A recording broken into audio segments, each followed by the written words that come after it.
Hello प्रिय विद्यार्थियों, एक बार फिर से आपका एजुकेशन राइज के इस ऑनलाइन प्लेटफॉर्म पर स्वागत करता हूं। प्रिय विद्यार्थियों, हम पढ़ रहे हैं हिंदी साहित्य का जो आपका एग्जाम होना है उसके लिए कुछ इंपॉर्टेंट प्रश्न उत्तर हैं। आइए शुरुआत करते हैं जल्दी से। और बिल्कुल सीधे मैंने क्वेश्चंस लिए हैं, बहुत ही इंपॉर्टेंट प्रश्न है। ठीक है, तो देखो सबसे पहला प्रश्न है, विशेषोक्ति अलंकार का लक्षण दीजिए।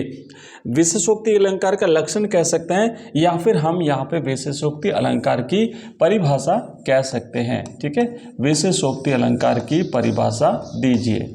तो आपको यहाँ पे लिखना है, देखो हमने विभावना अलंकार पढ़ा था। ठीक है, तो ये विभावना का बिल्कुल विपरीत होता है। विशेषोक्ति अलंकार में क्या होता है कि जहाँ कारण उपस्थित होने पर भी कार्य नहीं होता है वहाँ पर विशेषोक्ति अलंकार होता है। जबकि विभावना में क्या होता है कि जहाँ कारण उपस्थित न होते हुए भी कार्य जो हो जाता है। जैसे कि विभावना अलंकार का उदाहरण है, बिनु पद चले सुने बिनु काना, कर बिनु कर्म करे विधि नाना।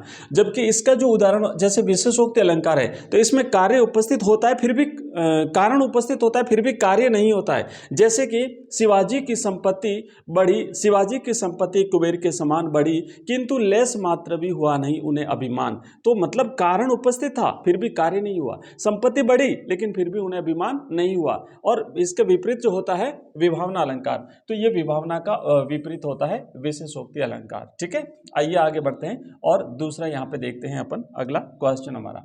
नेक्स्ट प्रश्न है दूसरा, शोभा सिंधु न अंत रही री, इस पंक्ति में कौन सा अलंकार है?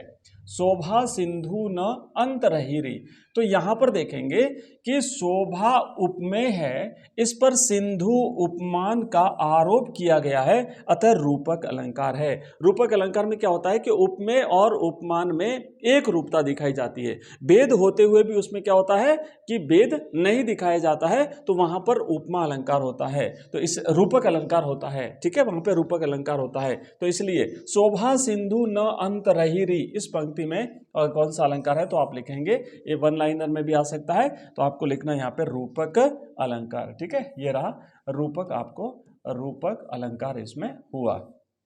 नेक्स्ट दूसरा प्रश्न है, दूसरे प्रश्न की तो तीसरा प्रश्न है हमारा, कहानी में कथानक का महत्व बताइए। कहानी में कथानक जो है बहुत ही इंपॉर्टेंट होता है भाई, कहानी में कथानक का महत्व बड़ा ही इंपॉर्टेंट होता है। तो आपको यहाँ पे लिखना है कि जो कथानक होता है ना, कथानक वो कहानी का एक प्रकार से कह सकते हैं केंद्र बिंदु होता है।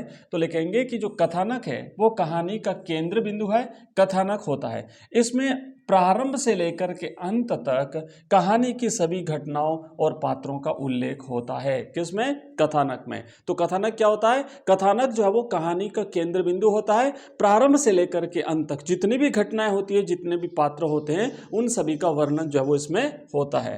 नेक्स्ट आगे बढ़ते हैं और अगला प्रश्न अपन देखते हैं, काव्य गुण किसे कहते हैं? काव्य के गुण, देखो यहाँ पर प्रश्न यह है, आपके सिलेबस में काव्य के गुण और काव्य दोष हैं। ठीक है, तो काव्य गुण किसे कहते हैं? तो काव्य की शोभा बढ़ाने वाले धर्म को काव्य गुण कहते हैं, या फिर दूसरे शब्दों में कह सकते हैं कि काव्य में रस का उत्कर्ष करने वाले जो तत्व होते हैं वो काव्य के गुण कहलाते हैं। और काव्य के 3 गुण होते हैं भाई। ठीक है, काव्य गुण कितने हैं? तो काव्य गुण जो है वो 3 माने गए हैं। काव्य गुण 3 माने गए, माधुर्य, ओज, माधुर्य गुण, ओज गुण और प्रसाद गुण। ठीक है, तो क्या करते हैं, ये काव्य की शोभा बढ़ाने वाले जो गुण धर्म होते हैं या फिर काव्य में रस का उत्कर्ष करने वाले जो तत्व होते हैं वो काव्य के गुण कहलाते हैं। रस जो है ना वो काव्य की आत्मा है, रस को काव्य की आत्मा माना गया है, रस को काव्य की आत्मा माना गया है।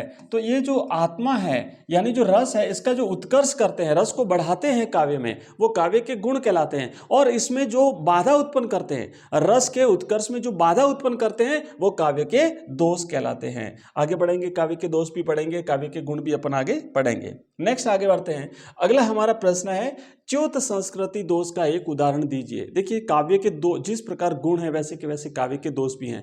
काव्य के दोष कई प्रकार के होते हैं, तो उसमें से एक है च्युत संस्कृति दोष का एक उदाहरण दीजिए और बताइए कि यहाँ यह दोष किस कारण है। अब देखिए, शब्द से पहले तो स्पष्ट होता है कि च्युत संस्कृति दोष, च्युत का मतलब होता है गिर जाना, च्युत का मतलब होता है गिर जाना और गिर जाना। च्युत संस्कृति का मतलब होता है कि व्याकरण के नियमों से अगर कोई काव्य की जो रचना की गई है वो अगर व्याकरण के नियमों के सम्मत नहीं है, व्याकरण के नियमों से हट करके है, यानी कि वो गिर गई है व्याकरण के नियमों से, तो उसे च्युत संस्कृति दोष कहते हैं। तो यहाँ पर हमने यहाँ पे देखिए उदाहरण एक लिखा है च्युत संस्कृति दोष का, फूलों की लावण्यता देती है आनंद। तो यहाँ पर जो लावण्यता शब्द है ये व्याकरण के नियमों के अनुकूल नहीं है, क्योंकि लावण्य शब्द होता है, सही शब्द यहाँ पर रहेगा फूलों का लावण्य, फूलों की लावण्यता नहीं है, फूलों का लावण्य रहेगा। ठीक है, फूलों का लावण्य, फूलों का लावण्य, ये सही शब्द रहेगा। तो यहां पर फूलों की जो लावण्यता है ये शब्द गलत है।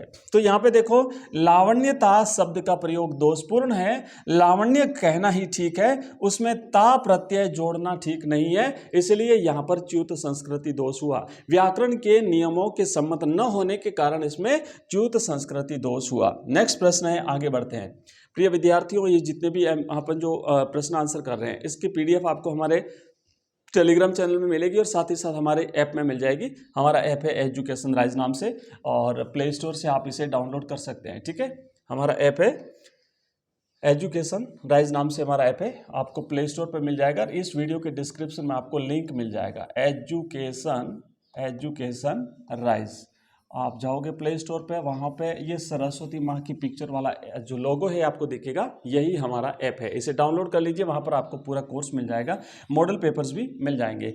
तो चलिए आगे बढ़ते हैं। नेक्स्ट है न्यून पदत्व दोष या अधिक पदत्व अथवा तथा अधिक पदत्व दोष में अंतर बताइए। दो प्रकार के दोष हैं, एक न्यून पदत्व, दूसरा अधिक पदत्व। जैसा कि शब्द से ही स्पष्ट है, न्यून पदत्व का मतलब होता है कि जिन शब्दों की हमें आवश्यकता थी वो हटा दिया गया है, और अधिक पदत्व का दोष है कि काव्य में जो कुछ जिनकी आवश्यकता नहीं है वो शब्द जोड़ दिया गया, अगर उनको हटा भी दें तो अर्थ में कोई अधिक अंतर नहीं पड़ेगा।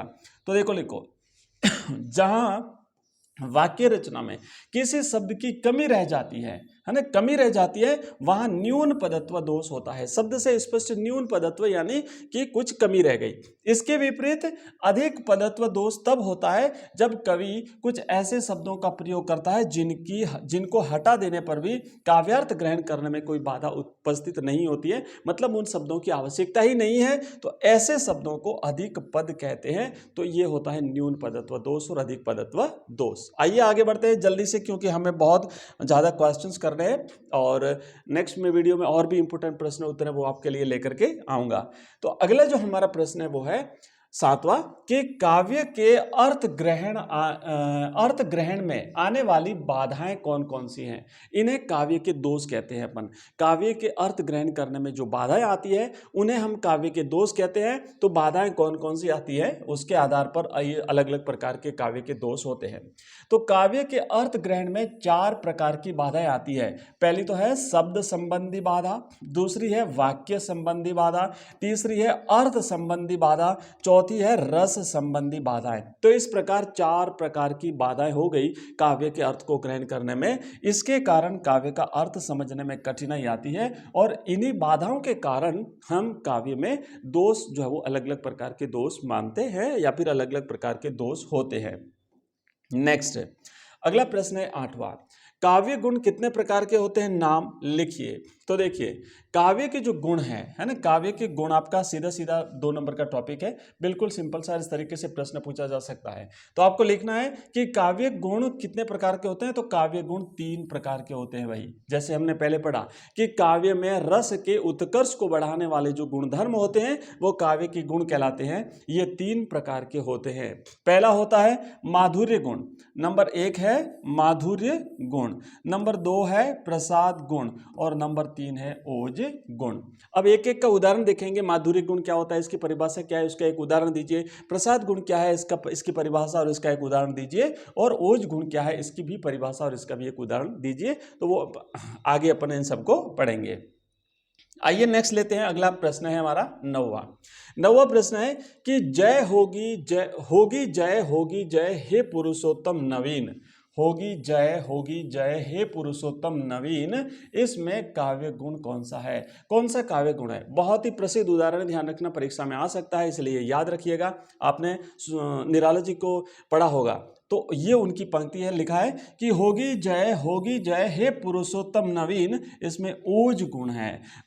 एक उत्साह पैदा होता है इस पंक्ति को पढ़ने से। तो जहाँ पर जब काव्य पंक्ति को पढ़ने या सुनने से जब हमारे हृदय में एक जोश पैदा हो जाए, एक उत्साह का संचार हो जाए, तो वहाँ पर ओज गुण होता है। और ये बहुत ही प्रसिद्ध उदाहरण है ओज गुण का, तो इसे आप इस तरीके से याद कर लीजिएगा। तो अभी इस क्लास में इतना ही, और जल्दी मैं नेक्स्ट क्लास लेकर के आ रहा हूँ आपके लिए, तैयार रहिएगा इसको पढ़ करके कंप्लीट। और मिलते हैं जस्ट नेक्स्ट क्लास में तुरंत ही, तब तक के लिए बाय, धन्यवाद, थैंक यू।